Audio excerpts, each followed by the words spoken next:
And then there are sexually transmitted diseases. So rules of thumb. There is an important need on the part of sexually transmitted parasites to maintain host health. Because if you aren't healthy, you're not having sex. There's also an importance to maintain host mobility, because if you can't move, you're probably not having sex. There's also a long transmissibility.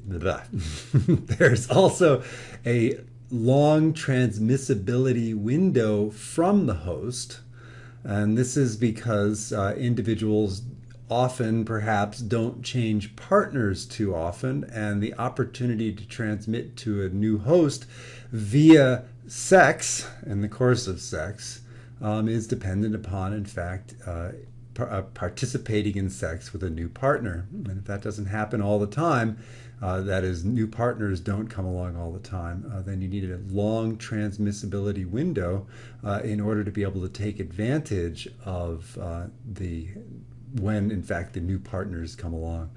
You can't kill the host prior to the host having sex with this new partner.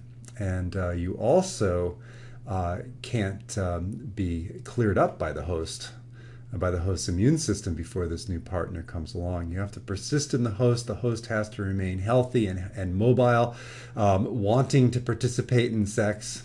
It does no good that you are continuing to participate in sex with your current partner, because if it's a sexually transmitted disease, where did you get the sexually transmitted disease from? It's not. It's probably your current partner, and so therefore, in order for the disease to be transmitted to a new partner, it's got to stick around in an infective state until that new partner comes along.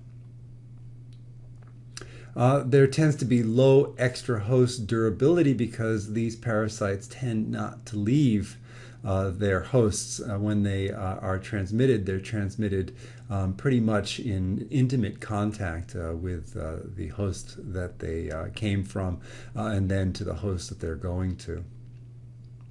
And also, there can be a potential for high disease severity in the long term.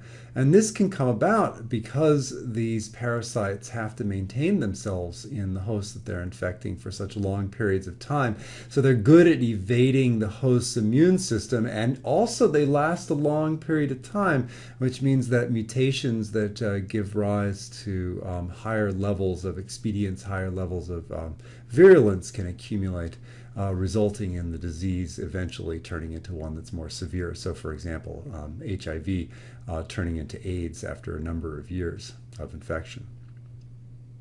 So, virulence initially is low but can become severe with time.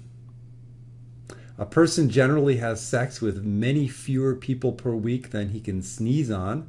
Natural selection therefore favors long-term persistence and contagiousness of sexually transmitted pathogens within each host. Accordingly, most sexually transmitted pathogens are characterized by adaptations that allow the pathogen to evade the immune system, to persist in and be transmitted from the body.